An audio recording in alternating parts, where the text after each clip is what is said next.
al capítulo 6 del Evangelio de San Mateo para leer los versículos 9 y 10. Evangelio de San Mateo, capítulo 6, para leer los versículos 9 y 10, dice así: Vosotros pues oraréis así: Padre nuestro que estás en los cielos, santificado sea tu nombre. Venga tu reino, hágase tu voluntad, como en el cielo, así también en la tierra. Hemos estado hablando acerca de la forma o el modelo de oración que nuestro amado Salvador nos dejó para que nosotros lo siguiéramos de tal manera que pudiéramos disfrutar lo que Él quiere que disfrutemos a través de la oración. Es posible que, como les decía en días anteriores, las personas aprenden a orar según el líder ora, según el que lo llevó en el conocimiento de Cristo a esa persona, ora. Y por eso se oyen tantas formas de oración que muchas veces hay desvíos casi total de lo que debe ser la oración. Y entonces el Señor Jesucristo nos dio el modelo para que le sigamos, no para que nosotros hagamos otra cosa, sino para que sigamos ese modelo, no para que repitamos siempre el Padre Nuestro, sino para que tomemos en cuenta el significado que tiene esa oración modelo de nuestro amado Salvador. Por eso Él dice: vosotros pues oraréis así.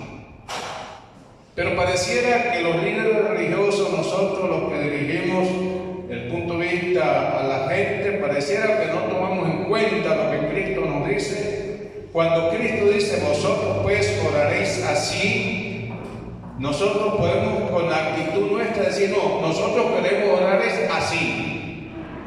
Y nos ponemos en contradicción con lo que Cristo nos está diciendo. Ahora, nosotros oramos así, oramos al Espíritu Santo, oramos de la forma bautismal, oramos como oran los hipócritas, oramos como oran los gentiles, repitiendo cantidad de palabras, oramos como nosotros queremos. Eso es lo que está expresando en este tiempo la parte religiosa ante el mundo y ante el Señor. Vosotros oraréis así. Y los líderes decimos: no, nosotros oramos así. Una contradicción. Pero conociendo ya lo que los líderes religiosos pueden decir y lo que Cristo nos está diciendo, pues vamos a seguir ese modelo mejor para no caer en tantos problemas desde el punto de vista de la oración. Padre nuestro que estás en los cielos, dice el Señor, santificado sea tu nombre, venga tu reino, hágase tu voluntad. Es el tercer deseo que debe tener el Hijo de Dios ante el Padre Celestial: hágase tu voluntad. Pero es interesante que el texto no dice solamente hágase tu voluntad. El texto nos dice cómo debe ser esa voluntad que nosotros queremos hacer. Dice: como en el cielo, así también en la tierra. Ahora, estimados oyentes, cuando estamos pensando en la expresión como en el cielo, así también en la tierra, pero la parte como en el cielo, tengo por lo menos dos puntos de vista aquí que usted puede escoger si quiere cualquiera de los dos, no importa. Si quieren agregarle otro que concuerde con la palabra o con la expresión como en el cielo, pues pueden hacerlo también para su uso personal. Cuando dice el Señor Jesucristo como en el cielo, así también en la tierra, la primera parte que puedo entender aquí de ese como en el cielo es que el Hijo del Padre debe vivir aquí como si estuviera viviendo en el cielo. Que el Hijo de Dios debe vivir aquí como si estuviera viviendo en el cielo.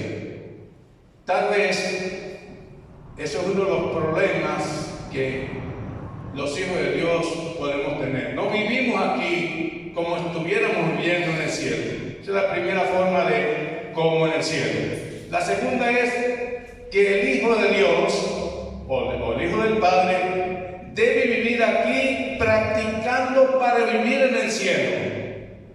Vamos a ver si nos aprendemos esos conceptos de la palabra como en el cielo. Primero dije que el Hijo del Padre debe vivir aquí como si estuviera viviendo en el cielo. Segundo, que el Hijo del Padre debe vivir aquí practicando para vivir en el cielo. Si ustedes tienen otro concepto de esa parte como en el cielo, pueden luego decirme, yo lo puedo añadir si concuerda con la expresión como en el cielo.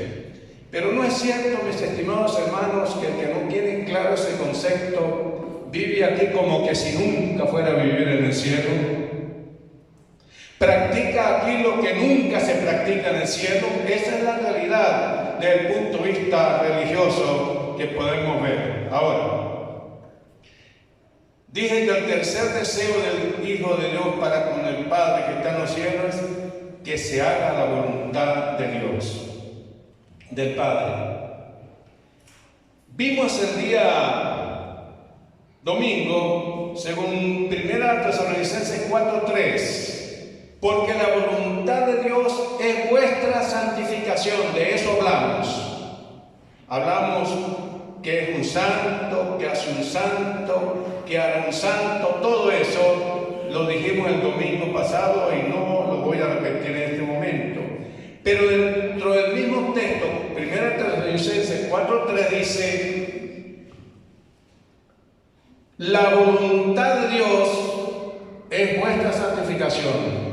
En segundo lugar, el mismo texto dice: la voluntad de Dios es que os apartéis de fornicación. La fornicación la traducen también como la inmoralidad sexual. Entonces, la segunda parte de la voluntad de Dios aquí en el texto es que el Hijo de Dios se aparte de la inmoralidad sexual. Ahora, cuando hablamos de inmoralidad sexual, podemos ver, estimados oyentes, lo que causa la inmoralidad sexual. Y cuando se habla de inmoralidad sexual, hay cantidad de formas que se presenta la inmoralidad. Como inmoralidad sexual se presenta a través de la fornicación, el adulterio, el lesbianismo, el homosexualismo y cualquiera de otras cosas, el sofismo y todo eso. Eso es inmoralidad sexual. Ahora es algo interesante, estimados oyentes, que la inmoralidad sexual desde cualquier punto que se presente causa un efecto en la persona que la practica. En el libro de Oseas, capítulo 4, versículo 11, nos dice algo muy interesante en cuanto a la inmoralidad sexual. En Oseas capítulo 4, versículo 11 dice: fornicación, vino y mosto quitan el juicio. Hay dos cosas aquí interesantes, estimados amigos, estimados oyentes. Dice el libro de Oseas que la inmoralidad sexual y la droga, voy a usar la palabra droga, quitan el juicio, quitan la razón. Ahora, en el tiempo de Oseas, la gente se drogaba con vino y mosto. Eso era la droga que había en aquel entonces. Pero ahorita la droga tiene muchas formas. Marihuana, LSD, crack y todo lo demás. Eso quita el juicio. Dentro de la inmoralidad sexual está, como dije, fornicación, adulterio, sofismo, lesbianismo, homosexualismo, entre otras.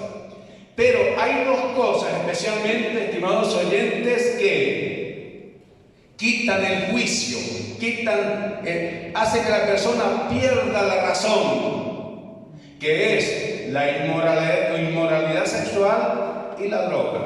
Son dos cosas. Una persona que practica la inmoralidad sexual desde cualquier punto de vista pierde la razón. Por eso es que continuamente tiene que estar practicando cualquiera de ese punto o de esa forma de inmoralidad sexual porque no puede estar satisfecho si no lo practica. Ha perdido la razón. Así como el que practica o el que consume la droga pierde la razón, si no la está usando continuamente, no se siente tranquilo. Y la persona que practica la inmoralidad sexual, si no lo está practicando, no se siente bien. Ese es el gran problema.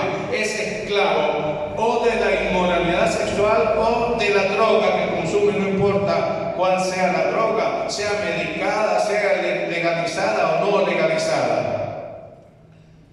Pierde la razón. Y por perder la razón, ¿cuántos problemas enfrentan en este tiempo las familias, las naciones? Por perder la razón. Por perder la razón en cuanto a la inmoralidad sexual, hay hogares destruidos. Hay niños desamparados.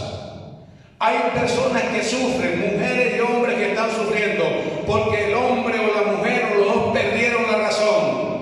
Y con lo que les importa es tener relación sexual, ser inmoral desde el punto de vista sexual. No importa lo que se arrastre o se lleven por delante, porque perdieron la razón. No hay razón para vivir. La única razón que tienen para vivir es la inmoralidad sexual. La única razón que tienen para vivir es la droga. Esa es la condición triste de la humanidad en la cual vivimos. Y es curioso. Desde muy niños, este mundo enseña a esos niños a través de las redes sociales a que pierdan la razón, a que se vuelvan insensibles, porque desde muy niños los mismos padres le dicen a los niños que van a la escuela, al colegio: ya tienes novia. ¿Qué es eso? ¿Cómo es tu novio? ¿Cómo es tu novia? Desde ahí, desde muy niño le enseñan a que pierdan la razón, porque cuando un niño ya se le hace la pregunta que si tiene novio o tiene novia, ya se le está diciendo otra cosa detrás de eso. Eso no puede suceder dentro del pueblo llamado cristiano que nosotros, en un pueblo religioso. Las redes sociales, el internet y todo aquello hace que la persona practique la inmoralidad sexual para que esa persona pierda el juicio, pierda la razón. En segundo lugar, la inmoralidad sexual es controlada por un espíritu. En Oseas capítulo 5, versículo 4 dice: no piensan en convertirse a su Dios, porque el espíritu de inmoralidad sexual está en medio de ellos, no conocen a Jehová. Estimados oyentes, según Oseas, la persona que practica la inmoralidad sexual no piensa en convertirse a su Dios, porque esa persona se siente satisfecha, se siente realizada, dicen otros, en esa situación, pero no se dan cuenta que se siente como satisfecha o realizada, pero no es que están satisfechas, porque si estuvieran satisfechas no seguirían continuamente practicando la inmoralidad sexual. Es por la misma insatisfacción que tienen que hacerlo. Esa es la causa por la cual viven en esa condición, y no se dan cuenta tampoco que es que un espíritu de inmoralidad sexual los está controlando. Si usted es un hombre o una mujer que no puede controlar la inmoralidad sexual, un espíritu lo controla. Y aquí no quiero ser como el tipo de personas que dicen que todo el espíritu, los espíritus. No, a veces nosotros, ese grupo de personas que dicen que todo espíritu que controla, se van a un extremo, pero nosotros también, los que no creemos así, nos hemos ido a otro extremo y ignoramos que los espíritus malos pueden controlar a una persona que esté continuamente en inmoralidad sexual o controlado por la droga. Las cosas no se mueven así porque yo quiero, las cosas se mueven porque alguien quiere que yo sea así, haga y sea de esa forma. Dice, no piensan en convertirse a su Dios. La palabra convertirse es volverse a Dios. Y hay cantidad de personas que en una ocasión profesaban ser cristianos y ahora profesan ser unos inmorales desde el punto de vista sexual. Eso es lo que profesan. Y es interesante. Si la persona es de la alta sociedad o de la media sociedad y tiene inmoralidad sexual con una que es una de la alta, con una de la baja sociedad, ¿qué dice la familia? En la sociedad en que vivimos. Dice, pero ¿cómo es posible que ese tipo o esa tipa se haya metido con una chancletuda o un chancletudo? O sea que para él lo importante no es que está en inmoralidad sexual, sino con el tipo de persona que se metió. Entonces comienza a decir, hubiera sido con una de la alta no hay problema, pero de una de la baja metido con, de la alta metido con una de la baja, eso sí es problema. Ve cómo hace el mundo la concepción de lo que es la inmoralidad sexual, depende con quién se haga. No piensan convertirse a su Dios, porque espíritu de fornicación está en medio de ellos y no conocen a Jehová. Ninguno de ustedes me podrá decir a mí que conoce a Dios o que está conociendo a Dios si está practicando la inmoralidad sexual. No, me está negando eso con lo que está haciendo. Me está negando que conoce a Dios con la actitud de inmoralidad sexual que está cometiendo todo el tiempo. No me importa que si usted sea evangélico, que usted sea católico, momentano, budista, testigo, adventista, Jesús solo, lo que sea. A mí no me interesa eso. Si usted tiene cualquier religión, aún llamada evangélica, pero practica la inmoralidad sexual, usted no conoce a Dios y no quiere volverse a Dios porque un espíritu lo está controlando para que no tome la decisión de volverse a Dios y conocer a Dios. Es posible que este mensaje me va a traer personas que van a estar diciendo no vuelvo más a esta iglesia porque aquí no tienen amor. Por amor le estoy diciendo esto. Por amor le estoy diciendo que mientras que usted practique la inmoralidad sexual, usted no quiere volverse a Dios y usted no conoce a Dios. No está conociendo a Dios porque un espíritu lo está controlando para que usted siga en esa condición de vida y morirá en esa condición y se cumplirá lo que dice la Biblia. Mas los fornicarios, los hechiceros, los adúlteros, los idólatras tendrán su parte en el lago que arde con fuego y azufre, que es la muerte segunda. En tercer lugar, la inmoralidad sexual, o cuando estamos cometiendo inmoralidad sexual, pecamos contra nuestro propio cuerpo. Primera a los Corintios capítulo 6, versículo 18 dice, huid de la fornicación, huid de la inmoralidad sexual. Cualquier otro pecado que el hombre cometa está fuera del cuerpo, mas el que fornica contra su propio cuerpo peca. ¿Por qué causa hay tanta enfermedad en las personas que practican de cualquier forma la inmoralidad sexual? ¿Por qué hay tanto problema de enfermedades en ese cuerpo? Por la sencilla razón que no huyen de ese pecado que afecta al cuerpo. El texto dice, cualquier otro pecado que el hombre cometa está fuera del cuerpo, más el que fornica, el que comete inmoralidad sexual contra su propio cuerpo, peca. Yo no voy a mencionar en esta mañana todas las consecuencias que trae hacia el cuerpo la inmoralidad sexual. Ustedes la conocen.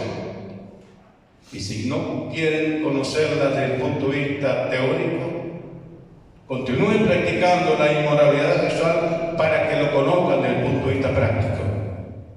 Esto trae cadena, esto trae secuencias, trae muchos problemas con el caso de la inmoralidad sexual, aún afectando el cuerpo.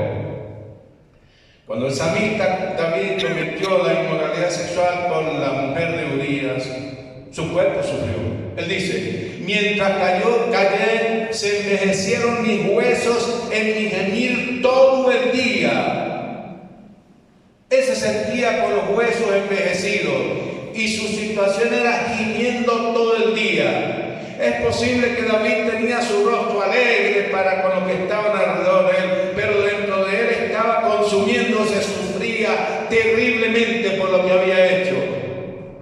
Y el gran problema que tuvo David, el salmista, el rey David, fue que mientras que no llegara un hombre y le dijera la verdad, él trató de mostrar ante los demás que era muy feliz. Yo conozco personas que practican la inmoralidad sexual y delante de los demás se presentan como gente muy feliz, pero por dentro se están consumiendo de tristeza, de angustia, de dolor, de miedo, de todo eso. Son solamente una pantalla que usan para mostrarlo a los demás que son felices. Pero David, el rey David, sentía que sus huesos le dolían y que el gemir de él en su alma era continuo, hasta que llegó Natán y le presenta esa historia muy bonita como de un niño, o la historia para un niño. Y Natán le dice: rey, había un hombre que tenía solamente, un hombre pobre que tenía solamente una ovejita. Y había un hombre rico que tenía muchas ovejas, y un día llegaron unos amigos y él les hizo una fiesta. Y no quiso tomar ninguna de las ovejas de él, sino que tomó la ovejita del hombre pobre, la mató para darle comida a sus invitados. ¿Qué cree usted que debe hacerse contra ese hombre que le mató la única ovejita que tenía el hombre pobre? Y David, en su situación de mucho orgullo, de rey, de todo, aunque por dentro estaba consumido de tristeza, de dolor, de angustia, David le dice: ese hombre debe morir. Con mucho gusto, ¿verdad? Hay gente que comete inmoralidad sexual y creen que son muy justos, como el salmista David. ¿Y qué le dice Dios, Natán, a ese hombre, a David? Ese hombre eres tú. Ahí se le cayó todo. Mire, hermano, en este tiempo en que vivimos se necesita que hayan hombres y mujeres que le digan a esos hombres como David y a esas mujeres como Betsabé, como lo hacía Juan Bautista con Herodes y la mujer que era de Felipe pero la tenía Herodes, que se le diga la verdad. No importa que ese hombre como Juan Bautista tenga que morir decapitado por causa de decirle la verdad a un rey y a una mujer que se fingía de reina aunque no lo era. Hombres y mujeres de esa categoría deben levantarse en este tiempo para decir la verdad. No importa lo que tengan que sufrir, pero lo importante es sufrir por decir la verdad y no estar sufriendo por tapar el pecado, en este caso de inmoralidad sexual. Yo estoy seguro que esto que estoy diciendo a mucha gente no le va a agradar. ¿Y qué tengo que hacer yo? Que estén agradecidos conmigo. No, a mí no me interesa si usted está agradecido o desagradecido conmigo. A mí lo que me interesa es que Dios esté agradecido conmigo y que les diga la verdad a los oyentes, tanto los que están aquí como los que nos oyen por las redes. A mí no me interesa la opinión de ustedes. A mí me interesa la opinión de Dios para con ustedes y para conmigo. Por eso, la inmoralidad sexual peca contra su propio cuerpo el que comete ese pecado de inmoralidad sexual. En cuarto lugar, la inmoralidad sexual es una doctrina. Apocalipsis 2:14 dice: pero tengo unas pocas cosas contra ti, que tienes ahí a los que retienen la doctrina de Balaam, que enseñaba a Balaam a poner tropiezo ante los hijos de Israel, a comer cosas sacrificadas a los ídolos y a cometer fornicación. Es algo interesante, hermano, que en la iglesia evangélica la inmoralidad sexual, como en el caso de esta iglesia, se había convertido en una doctrina. una doctrina que iba muy solapada a través de una enseñanza que se estaba recibiendo de manera solapada en ese lugar. ¿Quién enseñó esa doctrina? Balaam. ¿A quién se la enseñó? A Balaam. ¿Por qué se la enseñó? Porque cuando Balaam quería que el pueblo de Israel fuera maldecido por Balaam, Dios no se lo permitió. Pero Balaam se quedó con el deseo de tener dinero. Y al fin logró su cometido cuando le aconsejó a Balaam que la única manera de debilitar al pueblo de Dios no era a través de la maldición, porque Dios no se lo permitía. Que la manera de hacerlo era enseñar a los israelitas para que cometieran inmoralidad sexual con las moabitas. Y lo logró, porque la Biblia nos narra que el día que los israelitas comenzaron a tener inmoralidad sexual con las mujeres moabitas, murieron 24,000 israelitas. Usted dirá, pero qué terrible Dios matar a 24,000 israelitas solamente por satisfacer la inmoralidad sexual. Diga usted lo que quiera decir, piense lo que quiera pensar, analice lo que quiera analizar, pero Dios lo dice así y así es. La inmoralidad sexual hizo que en el caso de los israelitas murieran 24,000 hombres. Y eso se puede volver una doctrina en la iglesia. ¿Cuántos hombres y mujeres en la iglesia no pueden crecer en santidad, no pueden levantarse, no pueden andar viviendo la vida cristiana porque andan en inmoralidad sexual, están como muertos? Por eso el Espíritu Santo en Efesios dice: por tanto, levántate, despiértate tú que duermes y levántate de los muertos y te alumbrará Cristo.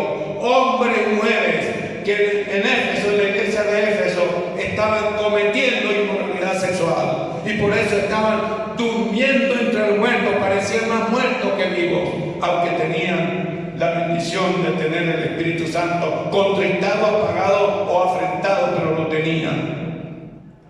Es una doctrina. Esa doctrina de Balaam la están promocionando, proclamando los que en este momento, desde el punto de vista llamado científico, se llaman psicoterapeutas. Los psicoterapeutas dicen que la inmoralidad sexual, ellos no la presentan como la inmoralidad sexual, sino como la situación sexual. Es una necesidad. Y la presenta como la necesidad de comer, dormir o tomar agua. Que si usted no come, no duerme, no toma agua, se muere. Por eso tiene que practicar la inmoralidad sexual para que pueda vivir. Qué triste. Yo no sé por qué no se murió José. José desde muy niño fue enseñado en la doctrina que le enseñaron a sus padres a no practicar la inmoralidad sexual. José fue llevado a Egipto y estando en Egipto en casa de Potifar, allá la mujer de Potifar, como lo vio hombre hermoso, le pidió que se acostara con ella. José no quiso. Y por no querer, José salió corriendo, dice la escritura, que la mujer le quitó las ropas. Y cuando llegó el jefe de José, la mujer formó un escándalo. Y dijo: este siervo que ustedes han traído aquí quiso violarme. Permítame decir una cosa, estimados oyentes, que a una mujer que practica la inmoralidad sexual yo le tengo miedo. ¿Por qué? Porque puede levantar cualquier calumnia. ¿Por qué? Porque es fácil. Conozco la historia de un pastor que conoció la palabra de Dios siendo un joven pobre limpiando zapatos. Conoció la palabra de Dios y el hombre fue restaurado, fue libertado. Dios le hizo maravilla con ese hombre, ese joven. Él comenzó a predicar lo que había recibido de la palabra de Dios. Y en esa predicación de gente, una y otra persona le hablaba y se convirtieron cantidad de personas y se formó una iglesia. Aquel hombre, guiado por el Espíritu Santo, tenía una iglesia grande, de testimonio aquella iglesia. Pero un día su esposa salió embarazada y buscaron a la presidenta de jóvenes para que cuidara después que la mujer dio a luz. Aquella mujer le había puesto la mirada al pastor y le insinuaba algunas veces que se acostara con ella. El pastor no quiso, porque él sabía lo que significaba la inmoralidad sexual. Estando cuidando a la esposa del pastor, la mujer seguía, como estaba más cerca del pastor, seguía insinuándole. El pastor no aceptaba. El pastor le cuenta a la esposa el problema que estaba viviendo, y la esposa le dice: mijo, lo mejor es que la retires, la despidas. Y él la despidió. Pero la mujer seguía siendo líder en la iglesia, líder de los jóvenes. Y un día la mujer reunió a la directiva de la iglesia y le dijo a la directiva: señores, este hombre me ha querido violar varias veces. Por eso él no necesita ni merece ser pastor de esta iglesia. Y el pastor le dice a la directiva: hermano, eso no es cierto. Claro que es cierto. Él se niega porque quiere seguir siendo pastor, tapando su pecado.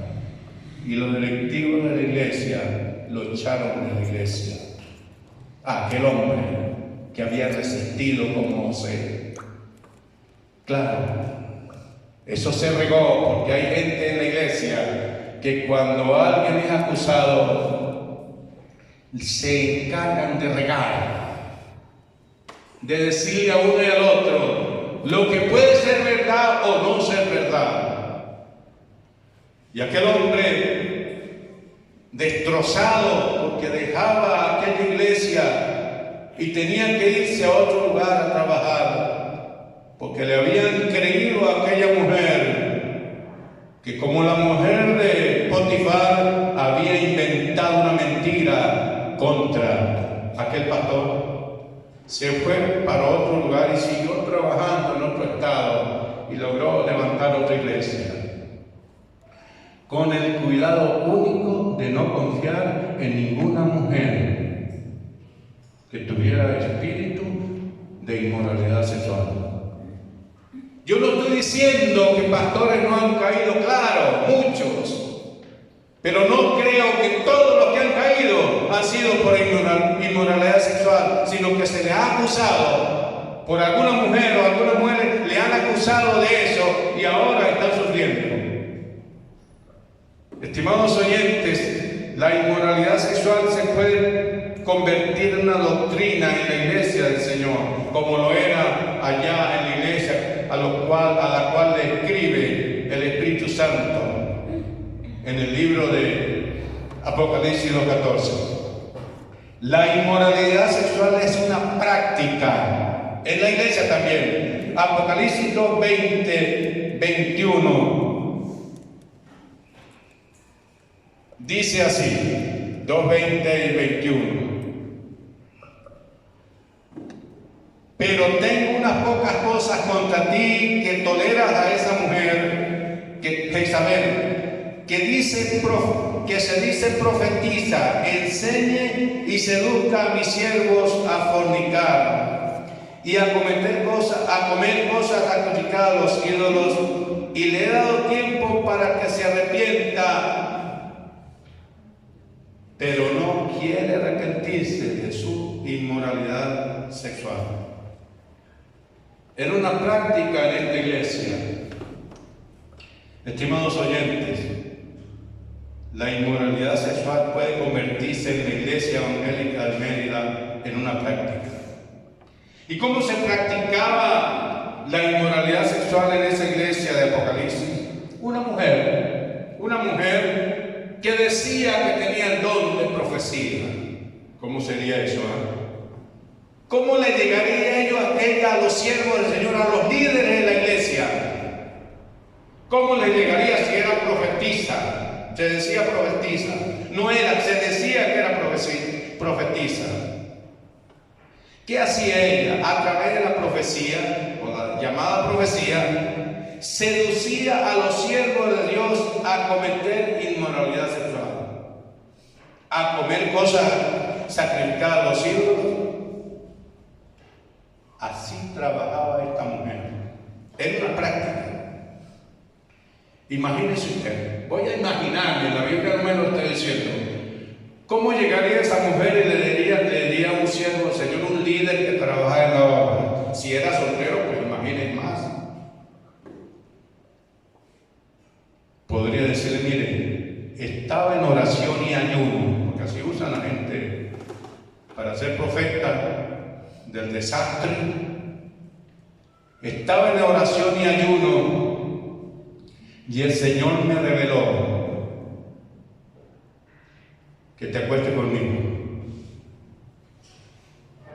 El líder podría decir, ¿cómo es posible? Sí, el Señor me reveló. Pero como tenían a la mujer como una gran cosa, una mujer muy espiritual, pues los líderes caían. Ustedes dirán, ¿pero por qué caían tan tontos? Recuerda que la inmoralidad sexual lleva a la persona a perder la razón. Y es que la inmoralidad sexual no comienza en el hecho, en el momento cuando se tiene la relación. No. La inmoralidad sexual comienza antes de eso. ¿Qué dijo Cristo? Cualquiera que mira a una mujer para codiciarla en su corazón ya cometió inmoralidad sexual contra ella. No, la inmoralidad sexual no comienza en la cama, comienza en la cabeza, comienza en el corazón. Y cuando hay ese trabajo, recuerda que la inmoralidad sexual es guiada por un espíritu. Y ese espíritu va trabajando en la mente y en el corazón de ese individuo, de esa persona, de ese siervo de Dios, hasta que la persona llega al hecho. Pero ya se está cometiendo, antes de ir al hecho, ya se está cometiendo inmoralidad sexual. Era una práctica en esa iglesia. Esa señora llamada, o esa mujer llamada Isabel, se decía profetisa, enseñaba y seducía a los siervos de Dios a fornicar y a cometer todo tipo de idolatría. Y él le dice, le he dado tiempo para que se arrepienta, pero no quiere, es curioso, arrepentirse de su inmoralidad sexual. ¿Qué más dice el texto de Apocalipsis 2? No lo cité, pero voy a citar en este momento 2, 22, 23 de Apocalipsis. 2, 22, 23. ¿Qué más dice? Dice aquí en el libro de Apocalipsis, capítulo 2, versículo 22 y 23, en cuanto a la misma mujer esta. Los que tienen en la Biblia, búsquenlo, porque el video bien está con un poquito dificultoso. Dice en Apocalipsis 2, 22, 23 del texto. Permítame ver si puedo leerlo aquí en las Escrituras. 2, 22, 23 dice: y aquí yo la arrojo en cama y en gran tribulación. A ella la arrojaba en cama, y a los que fornicaban con ella en gran tribulación, a los que con ella adulteran, si no se arrepienten de sus obras o de las obras. dice que la va a arrojar en cama o la arroja en cama.